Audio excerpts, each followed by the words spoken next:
नमस्कार, मी प्रकाश भोते. माझ्या चॅनलवर तुमचं स्वागत. गणित इयत्ता 10वी प्रकरण 1 समरूपता यावर आजपर्यंत आपण 7 व्हिडिओ पाहिले. 8व्या व्हिडिओमध्ये आपण पुन्हा 1.3 मधली राहिलेली गणित बघणार आहोत. बघूया. पहिल्यांदा यातलं गणित क्रमांक 8. गणित क्रमांक 8 मध्ये काय दिलंय तर AC आणि BD परस्परांना P मध्ये छेदतात म्हणून सांगितले. AC आणि BD परस्परांना P मध्ये छेदतात. आणि तुम्हाला आणखी काय दिलंय तर AP छेद CP बरोबर BP छेद DP. तर सिद्ध करायचं आहे तुम्हाला त्रिकोण ABP समरूप त्रिकोण CDP. समरूप त्रिकोण CDP. बघूया कसं करायचंय सिद्ध. आता हे सिद्ध करत असताना काळजीपूर्वक बघा. AP छेद CP म्हणजे या त्रिकोणातली पहिलं तिसरं अक्षर इकडचं पहिलं तिसरं अक्षर. त्यानंतर BP छेद DP म्हणजे यातलं दुसरं तिसरं अक्षर यातलं दुसरं तिसरं अक्षर. याचा अर्थ या त्रिकोणात या दोन बाजू आपणाला प्रमाणात दिलेल्या आहेत त्या प्रमाणात आहे असा अर्थ त्याचा झाला. मग सिद्धतेला सुरुवात करताना या दोन बाजूंचा विचार करून आणखी एक घटक आपणाला कमी पडतोय. हे दोन त्रिकोण समरूप दाखवत असताना कमी पडणारा जो घटक आहे तो आहे विरुद्ध कोन. मग ही सिद्धता कशी लिहायची. आता हे दिलेली नावं एकाच एक संगतीतच आहेत. ती कशी ओळखली बघा. ABP P हे काय आहे तर विरुद्ध कोन आहे आणि इकडचा पण P विरुद्ध कोन आहे. त्यानंतर समांतर रेषा नाही पण समजून घेऊया. समजा समांतर असत्या तर A चा हा C वितरण कोन झाला असता. म्हणजे इथून हा A घेतला तर ह्याचा हा C घेतला. राहिलेलं अक्षर B दिलंय. आणि मुळात ज्या गोष्टी दिलेल्या आहेत तिथं फारसा विचार करायचा नाही. शक्यतो समरूप देणारच आहे दिलेलंच असणार आहे. नसेल तर आपल्याला लिहावंच लागणार आहे. लिहिताना काय करायचं पहिली पायरी अर्थात जे समरूप दाखवायला सांगितलंय तिथं व म्हणायचं आणि इथं मध्य म्हणायचं. सेमीच्या विद्यार्थ्यांनी in triangle ABP and triangle CDP असं लिहायचं. त्यानंतर ही जी गोष्ट दिली ती जशीच्या तशी लिहायची. AP upon CP is equal to BP upon DP. हे कुठं दिले तुम्हाला पक्षात दिले गिवन मध्ये दिले. म्हणजे जी गोष्ट दिले त्याला पक्ष म्हणूया. आता आणखी एक घटक आपला कमी पडतोय सिद्धतेला मग तो लिहायचा. कोन APB एकरूप कोन CPD. हे काय लिहिलं तुम्ही तर हा विरुद्ध कोन आहे आणि विरुद्ध कोन एकरूप असतात. आता हे तुम्हाला कोणी सांगणार नाही. हे तुमच्या तुम्ही शोधायचं आहे की बाबा हा विरुद्ध कोन आहे आणि विरुद्ध कोनानं तुम्हाला हे अर्थात लिखाण करायचं आहे. मग आता हे लक्षात घ्या. हा विरुद्ध कोन झाला. या दोन बाजू प्रमाणात झाल्या म्हणजे हे कोणत्या कसोटीनुसार अर्थात होत आहे. पुन्हा जे लिखाण केले तेच परत खाली करायचं. म्हणून त्रिकोण ABP समरूप त्रिकोण CDP कोणती कसोटी झाली अर्थातच SAS टेस्ट बाकोबा कसोटी नुसार. आपल्याला अर्थात पहिली ही सिद्धता आहे. सिद्धता अर्थात तुम्हाला समजली असेल. छोटी सिद्धता असल्यामुळे मी अर्थातच पहिल्यांदाच आज 8वं गणित घेतलं. मार्गदर्शन समजत असेल कृपया पुढील व्हिडिओसाठी मी पुन्हा म्हणणार आहे तुम्हाला हा माझा चॅनल सबस्क्राईब करायला विसरू नका. आता यानंतर गणित क्रमांक 7 बघूया. गणित क्रमांक 7 मध्ये काय सांगितलंय आपल्याला तर गणित क्रमांक 7 असं सांगितलंय. चौकोन ABCD हा समांतरभुज चौकोन आहे. बाजू BC वर E हा एक बिंदू आहे. रेषा DE ही किरण AB ला T मध्ये छेदते. काय का DE ही AB ला T मध्ये छेदते म्हणजे AB अशी वाढवले. असं असेल तर DE गुणिले तुम्हाला BE करायचा आहे बरोबर CE गुणिले TE दाखवायचा. तर सहजासहजी हा प्रश्न लक्षात येत नाही. पण मुळात 1.3 सुरू असल्यामुळं या ठिकाणी समरूपतेची कसोटी आहे, समरूपतेचा गुणधर्म आहे, हे फक्त लक्षात तुम्हाला अर्थात ठेवायचं आहे. पण ज्या वेळेला पूर्ण टेस्ट असेल तुमच्या प्रकरण 1 वर, त्यावेळेला मात्र कोणता गुणधर्म कुठं लागू होतोय हे अर्थात तुम्हाला बघावं लागणार आहे. म्हणजे काय, तर आपण ह्या बाजू कुठल्या त्रिकोणातल्या आहेत अगोदर शोधूया. डीई डीई, बीई, हे बघा बीई, त्यानंतर सीई सीई. याचा अर्थ हा अर्थात अँगल आला, अर्थात ही एक बाजू घेऊया आपण.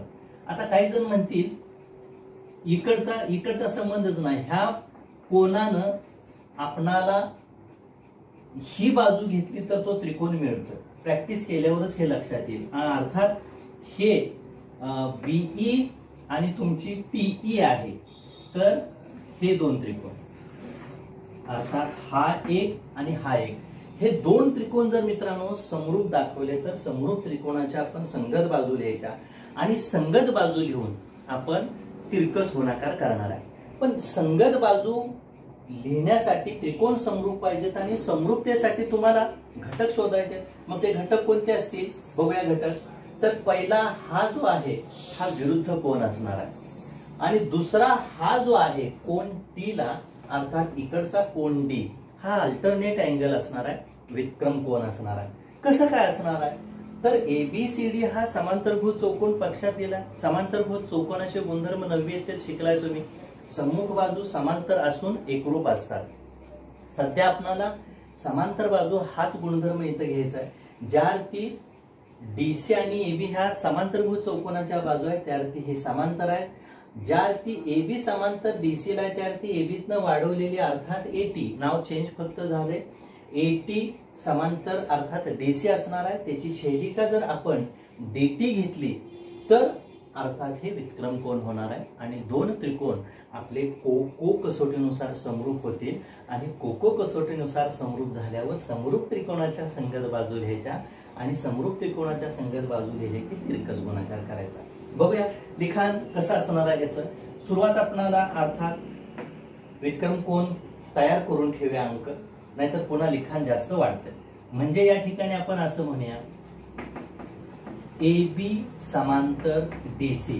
का बरं, तर पक्षात तुम्हाला चौकोन ABCD हा समांतर भुज चौकोन दिलेला आहे. स्पष्ट लिहायचं तुम्ही.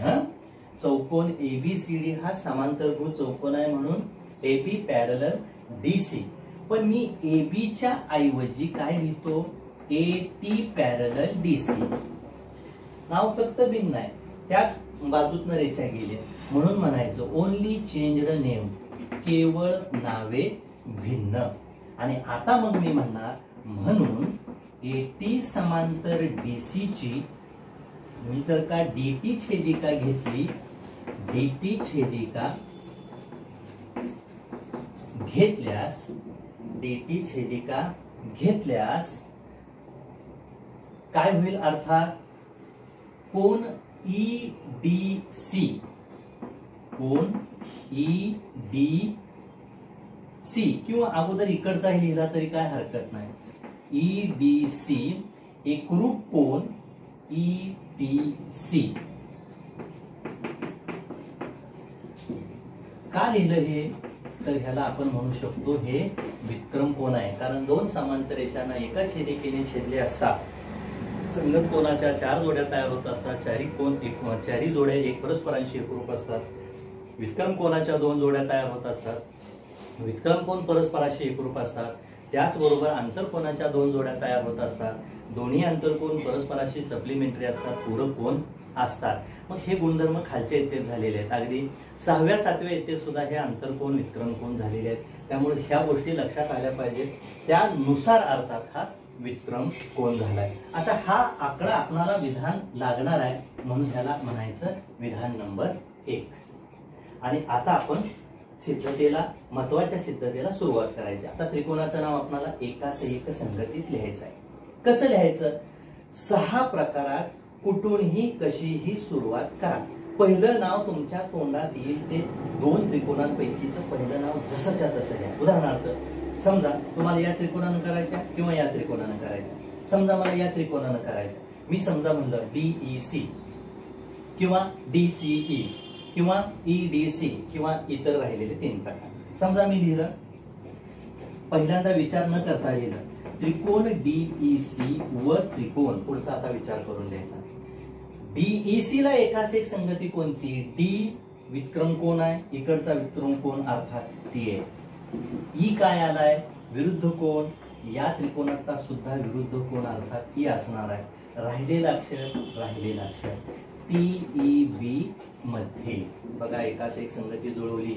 कालच्या व्हिडिओमध्ये व्हिडिओ क्रमांक 7 मध्ये मी सांगितलंय एकास एक संगती त्रिकोणाची नावं लिहिली की फायदा काय होतोय? पहिलं दुसरं, पहिलं दुसरं, दुसरं तिसरं, दुसरं तिसरं, पहिलं तिसरं, पहिलं तिसरं, म्हणजे पहिलं दुसरं अक्षर, पहिलं दुसरं अक्षर, दुसरं तिसरं अक्षर, दुसरं तिसरं अक्षर, पहिलं तिसरं अक्षर, पहिलं तिसरं अक्षर हे अंशात छेदात लिहिले की प्रमाणाच्या ह्या तिन्ही बाजू संगत बाजू येतात. पहिलं अक्षर, दुसरं अक्षर, तिसरं अक्षर, समरूप त्रिकोणाचे संगत कोण आपण विचारानं लिहू शकतो. म्हणून एकास एक संगतीत नेहमी नावं असावीत. यात आता मी काय लिखाण करणार? यात विधान 1 वरून आपण असं म्हणू शकतो की एक आकडा आपण जसाच्या तसा लिहायचा. कोण EDC एकरूप कोण ETC. का बरं? फॉर्म 1 विधान 1 वरून. काय म्हणता येईल? विधान 1 वरून. अजून एक घटक आपल्याला उपयोगात आहे येतोय. DEC मधला आपण घटक अर्थात पहिला लिहिलेला आहे, त्यामुळं DECतलाच अर्थात आपल्याला इकडचा पहिल्यांदा घटक लिहावा लागेल. कोण DEC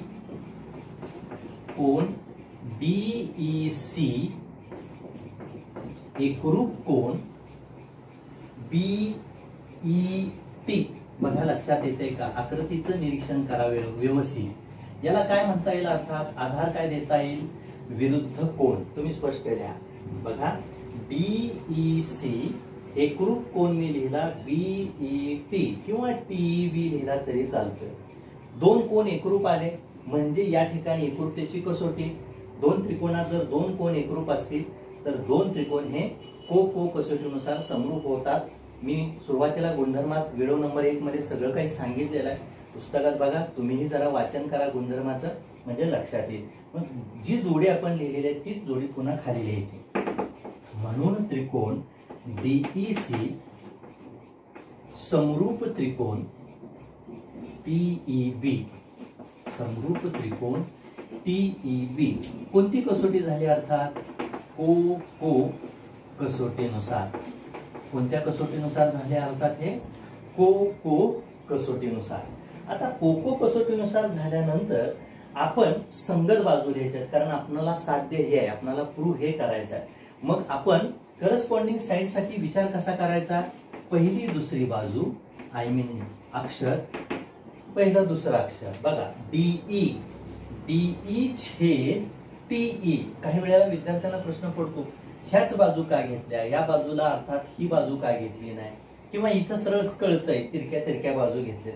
काही ठिकाणी तिरक्या बाजू सुद्धा लक्षात येत नाहीत. म्हणून मित्रांनो ही आयडिया वापरतो मी. पहिलं दुसरं, तिसरं, दुसरं तिसरं, पहिलं तिसरं बरोबर दुसरं तिसरं आणि पहिलं तिसरं. आणि ह्याला आपण आधार काय देणार आहे? अर्थात समरूप त्रिकोणाच्या संगत बाजू. स्पष्ट लिहायचं तुम्ही, सत्री संवाद लिहायचा ना. आता आपल्याला जे गुणोत्तर सिद्ध करायचं आहे ते तुकडे कुठे आलेत बघा. DE TE BE कुठे आहे बघा? इथं आहे. BE च्या ऐवजी ED आले आणि CE हे आले. म्हणून पहिलं दुसरं गुणोत्तर परत जसंच्या तसं लिहायचं. म्हणून DE upon TE is equal to EC upon EB म्हणजेच BE. त्याला काय आधार द्यायची गरज नाही, वरूनच आपण लिहिले तिरकस गुणाकार करा. म्हणून DE गुणिले BE बरोबर EC गुणिले TE. याचा अर्थ असा झाला की ही गुणोत्तर जी आहेत ही आपण तिरकस गुणाकाराने केली आणि ह्यात मग सगळ्यात शेवटी आपण म्हणू शकतो अर्थात हे सिद्ध.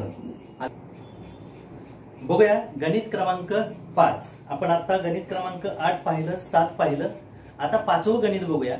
पाचव्या गणितात काय माहिती दिली आहे तर चौकोन PQRS हा समलंब चौकोन आहे. 90 म्हणजे चौकोनाच्या प्रकरणात आपण सगळे गुणधर्म बघितले. समलंब चौकोनाचा अर्थ आपण काय घ्यायचा, अर्थात PQ समांतर SR, अर्थात इथं पण दिलेला आहे. आणखी काय सांगितलंय, AR ही AR ची जी किंमत आहे ही AR ची किंमत 5 AP एवढी आहे. अर्थ काय झाला, AR जर का 5 असेल तर हे 1 असणार आहे म्हणजे 5 पट. तसंच AS च्या बाबतीत पण दिलंय. काय सांगितलंय बघा, AS बरोबर 5 AQ म्हणजे हे ज्या वेळेला 5 तुकडे होतील त्यावेळेला हा 1 AS होणार आहे. असं असेल तर तुम्हाला SR बरोबर 5 PQ दाखवायचा आहे. अगदी आता एवढ्यात मी गणित क्रमांक 6 घेतलं, माफ करा गणित क्रमांक 7 घेतलं. 7 गणितामध्ये जसं ते गुणाकाराचं सिद्ध करायला आपल्याला समरूप त्रिकोणाच्या संगत बाजू घ्याव्या लागल्या, तसाच काहीसा या ठिकाणी अर्थात उपयोग करायचा आहे. उदाहरणार्थ या ठिकाणी तुम्हाला ज्या गोष्टी दिल्या त्याच गोष्टींचा उपयोग आपण दोन त्रिकोण समरूप दाखवण्यासाठी करणार आहोत. अर्थात त्या कोणत्या गोष्टी दिलेल्या आहेत तर AR बरोबर काय दिलंय 5 AP आणि दुसरं काय दिलंय अर्थात AS बरोबर 5 AQ. AS बरोबर काय दिलंय 5 AQ. तर आपल्याला SR बरोबर 5 PQ दाखवायचं आहे. तर हे कसं दाखवता येईल आपल्याला, तर बाजू अगोदर बघूया पुन्हा एकदा. AR AP AQ आणि AS याचा अर्थ असा मित्रांनो, ह्या दोन बाजू जरा असूनही नाहीत असं समजा, म्हणजे तुम्हाला हे दोन त्रिकोण समरूप दाखवायचे. समरूप दाखवताना कसोटी तर तयार झाली पाहिजे, बाबा झाली पाहिजे किंवा कोबा झाली पाहिजे, कोको झाली पाहिजे, कोको झाली पाहिजे. कसं करायचं, काय सिद्ध करायचं, तर कोको एक लक्षात घ्या, विरुद्ध कोण एक तुमचा कायम तयारच आहे. गुणिले चिन्हात पलीकडचा अलीकडचा जो कोण येतो अर्थात विरुद्ध कोण एकरूप असतात. तर एक घटक तुम्हाला आहे, पण दुसरा घटक कसा शोधायचा, दुसरा घटक या किमतींचा उपयोग करून शोधायचा. कसा, उदाहरणार्थ बघा, मी AR ला अर्थात इथं काहीच नाही म्हणजे एक असणारच आहे. एक सहगुणक असतोच, कोएफिशियंट असतोच, म्हणजे 1 हे गुणिले 5 आहे इकडं, ते भागिले 5 करा, 1/5. AP ला AP तसंच ठेवा अपॉन AR अपॉन AR.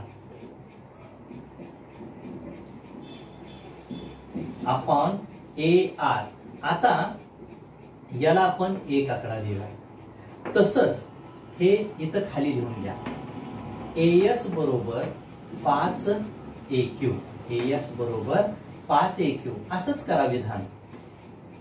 इथं अर्थात 1 पुन्हा गुणिलेचं पक्षांतरानं 5 होईल भागिले, इथं AQ तसंच येईल अपॉन AS लिहा, याला आपण 2 आकडा द्या. आता 1 आणि 2 अंक जर काळजीपूर्वक बघितले तर दोन्ही गुणोत्तराची उत्तरं अर्थात किमती समान आलेत, 1/5 1/5.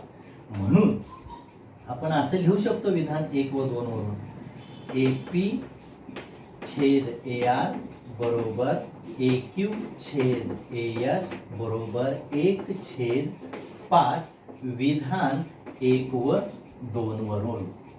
किंवा इथं सुद्धा म्हणू शकतो, म्हणून विधान 1 व 2 वरून हे लिहायचं आणि ह्याला आपण स्मॉल a आकडा द्यायचा, स्मॉल a आकडा द्यायचा.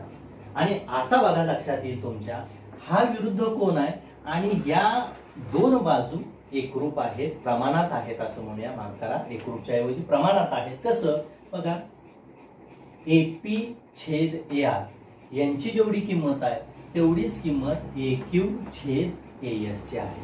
म्हणून लिखाण करताना कसं करा, एकाच एक संगतीत नावं कशी करताय बघा. आता AP एक तुकडा घेतला, अर्थात AP बरोबर काय येणार आहे इकडचा तुकडा अर्थात AR. AP बरोबर इकडचा तुकडा काय येणार आहे अर्थात AR. APQ मध्ये काय राहिला अर्थात Q. AR मध्ये काय राहिला अर्थात S. आणि मग म्हणा, म्हणून त्रिकोण APQ व त्रिकोण ARS मध्ये एकाच एक संगतीचा विचार करून आपण लिखाण केलं. हे विधान जसंच तसं लिहा, अर्थात 1/5 लिहायची गरज नाही. AP/AR बरोबर AQ/AS. कसं काय तर विधान ए वरून प्रत्येक वेळेला तुम्ही काय लिहिलं परीक्षकांना त्याचा कारण देणं गरजेचं आहे. AP/AR बरोबर AQ/AS ए वरून आता सुरुवातीला जो घटक सांगितला होता तो घटक लिहा. PAQ एकरूप कोन RAS. याला काय म्हणताय अर्थात विरुद्ध कोन. याला आपण विरुद्ध कोन म्हणूया. ए हा विरुद्ध कोन आहे म्हणजेच हे दोन अक्षराच्या मध्ये घालून सरळ कोणाचं नाव वाचायचं. आकृतीत बघितच पाहिजे असं नाही, 100% बरोबर येते. एक तर RAS होईल नाहीतर SAR होईल, ह्याच्यापेक्षा वेगळं काय होत नाही. विरुद्ध कोन, दोन बाजू प्रमाणात आहेत, एक कोन एकरूप आहे म्हणजे हे दोन त्रिकोण जसेच्या तसे पुन्हा खाली घ्यायचे. म्हणून त्रिकोण APQ समरूप त्रिकोण ARS बाकोबा कसोटीनुसार. स्पष्ट लिहायचं तुम्ही, बाकोबा कसोटीनुसार. आणि मग समरूप त्रिकोणाच्या संगत बाजू परत लिहायच्या. मग समरूप त्रिकोणाच्या संगत बाजू परत लिहिताना आपण कोणता उपयोग करणार? पहिलं दुसरं, पहिलं दुसरं, दुसरं तिसरं, दुसरं तिसरं, पहिलं तिसरं, पहिलं तिसरं. भर भर भर भर अर्थात म्हणा पहिलं दुसरं, पहिलं दुसरं, दुसरं तिसरं, दुसरं तिसरं, पहिलं तिसरं, पहिलं तिसरं. म्हणजे या पद्धतीत आपण गेलो तर समरूप त्रिकोणाच्या संगत बाजू झाल्या. पण विधान 1 किंवा 2 चा विचार करता 1 मध्ये AP/AR ची किंमत 1/5 आहे. 2 मध्ये AQ/AR ची किंमत AQ काय झाले बघा, AQ तर इथं माफ करा गोंधळ झाला थोडासा. AS पहिलं दुसरं AP, पहिलं दुसरं AR, पहिलं दुसरं PQ, दुसरं तिसरं PQ, दुसरं तिसरं RS. इथं लिखाण जरा माझं गोंधळातलं झालं. पहिलं दुसरं, पहिलं दुसरं, दुसरं तिसरं, दुसरं तिसरं, पहिलं तिसरं, पहिलं तिसरं. आता बघा AP/AR ह्याची किंमत 1/5 आहे. AQ/AS याचीही किंमत 1/5 आहे. याचा अर्थ ऑफकोर्स याची पण किंमत 1/5 असणार आहे. म्हणून वाटल्यास याला तुम्ही 3 आकडा द्या आणि म्हणू शकता. म्हणून AP डायरेक्ट घ्या. म्हणून PQ/RS बरोबर 1/5. कसं काय? विधान 1, 2 व 3 वरून. विधान 1, 2 व 3 वरून. का तर हे आणि हे 1/5 आणि हे तिन्ही गुणोत्तर ह्याला समान आहेत म्हणून ह्याचं उत्तर 1/5 आलं. आणि आता काय करा, तिरकस गुणाकार करा. म्हणून म्हणा 5 PQ बरोबर RS म्हणजेच खाली म्हणा म्हणजेच लिखाण करताना SR बरोबर 5 PQ हे सिद्ध. समजलं? बघूया आपण. अर्थात हे गणित तुम्ही लिहा नोटबुक मध्ये आणि यानंतर आपण लगेच दुसरं गणित बघूया. मित्रांनो, आहे हेच गणित आपण दुसऱ्या पद्धतीनं कसोटी कशी तयार होईल अर्थात लक्षात आला असेल. तर दुसऱ्या पद्धतीत गणित सोडवत असताना आपल्याला हे लक्षात येईल, या तर बाजू दिलेल्याच आहेत. समजा यात फक्त ही एकच बाजू दिली असती तर सिद्ध कसं केलं असतं आपण? तर इथं या कोणाला अर्थात हा कोन व्युत्क्रम कोन होतोय कारण या दोन रेषा समांतर आहेत. त्याचबरोबर या P ला अर्थात हा या P ला अर्थात हा R तयार होतोय. म्हणजे P ला R, Q ला S आणि ह्या A ला हा A. 3 कोन एकरूप झाले. म्हणजे हे जे 2 त्रिकोण आहेत हे 2 त्रिकोण को कसोटीनुसार समरूप झाले. एखादा म्हणला मी 2च कोन दाखवले चालेल, काय हरकत नाही. को कसोटीनुसार समरूप झाले. कोको कसोटीनुसार समरूप झाल्यावर पुन्हा समरूप त्रिकोणाच्या संगत बाजू लिहा. एकच बाजू दिल्या त्याचं विधान तयार करून ठेवा. एक आणि हे तयार झालेलं 2 नंबरचं विधान 1 आणि 2 वरनं तुम्ही हे सुद्धा सोडवू शकाल. आलं असेल लक्षात. बघूया आणखी पुढचं गणित. बघा आजच्या या सेशन मधलं व्हिडिओ क्रमांक 8 मधलं शेवटचं गणित, गणित क्रमांक 6. काय सांगितलंय? चौकोन एबीसीडी हा समलंब चौकोन आहे. एबी समांतर अर्थात तुम्हाला डीसी दिले, सीडी दिले. कर्ण एसी आणि बीडी, कर्ण एसी आणि बीडी ओ मध्ये छेदतात. जर एबी ची किंमत 20 असेल, बघा कुठं एबी इथं आहे, एबी ची किंमत 20 आहे. त्यानंतर डीसी ची किंमत 6 आहे, डीसी 6 आहे. ओबी 15 आहे, ओबी 15 आहे. तर तुम्हाला काय काढायचे? अर्थात ओडी काढायच्या. आला असेल लक्षात आता तुमच्या. तरीही काही विद्यार्थ्यांच्या लक्षात येत नसेल तर त्या विद्यार्थ्यांसाठी अर्थात किमती काढायच्या म्हणलं की तुम्हाला प्रमाणाचं मूलभूत प्रमेय, त्रिकोणाच्या कोन दुभाजकाचा गुणधर्म, 3 समांतर रेषांच्या आंतरछेदाचा गुणधर्म, पाया समान आहे का, उंची समान आहे का, वेगवेगळा आहे का, एकसारखा आहे का, सगळे गुणधर्म आतापर्यंत आपण वापरतो ते चेक करावं लागणार. परंतु परत मी म्हणणार 1.3 मध्ये आपल्याला तेच आहे. म्हणजेच काय करायचं आहे? त्रिकोण तुमच्या लक्षात आले, 2 त्रिकोण तुम्हाला समरूप दाखवायचे आहेत आणि समरूप त्रिकोणाच्या संगत बाजू आपणाला लिखाणात आणायचे. म्हणजे पुन्हा अगदी 5व्या प्रश्नामध्ये जसं झालं तसंच आहे बघा इथं. म्हणजे हे 2 त्रिकोण समरूप दाखवायचे आणि समरूप त्रिकोणाच्या संगत बाजू लिहायच्या. बस सोपा. मग कसं दाखवता येईल? एक, या 2 बाजू समांतर आहेत. ही रेषा छेदिका घेतली, ही रेषा छेदिका घेतली तर अनुक्रमे या डी ला हा बी व्युत्क्रम कोण येणार आहे, या सी ला हा ए व्युत्क्रम कोण अल्टरनेट अँगल येणार आहे आणि ऑफकोर्स या कोणाला हा कोण विरुद्ध कोण येणार आहे. म्हणजे 2 त्रिकोण कसे झाले? समरूप त्रिकोण झाले. अर्थात को को को कसोटीनुसार तुम्ही 1-2 वेळा को को म्हणलं तरी चालते, 2 कोण लिहून सुद्धा लिहिलं तरी चालते. समरूप त्रिकोणाच्या संगत बाजू घ्यायच्या. ज्या 4 तुकड्यांचा आपल्याला विचार करायचा आहे पुन्हा ते तुकडे घ्यायचे आणि गणित सोडवायचं. बघूया प्रॅक्टिकली हे गणित आपण अर्थात कसं सोडवायचं ते बघा. एकाच एक संगती बघा. आता त्रिकोण सीओडी व त्रिकोण गुणिले पासून सुरुवात केली म्हणून ए ओ मध्ये घेतला विरुद्ध कोण, ओ राहिलेलं बी मध्ये एकाच एक संगतीत नावं लिहिली. मध्ये आता पहिलाच विरुद्ध कोण लिहूया आपण. कोण सीओडी एकरूप कोण कॉन्ग्रुएंट अँगल एओबी. का बरं? व्हर्टिकली अपोजिट अँगल विरुद्ध कोण. पुन्हा काय म्हणा? डीसीओ कोण डीसीओ एकरूप कोण एसीबी. एकरूप कोण थांबा डीसीओ डीसीओ एकरूप कोण डीसी बीए ओ.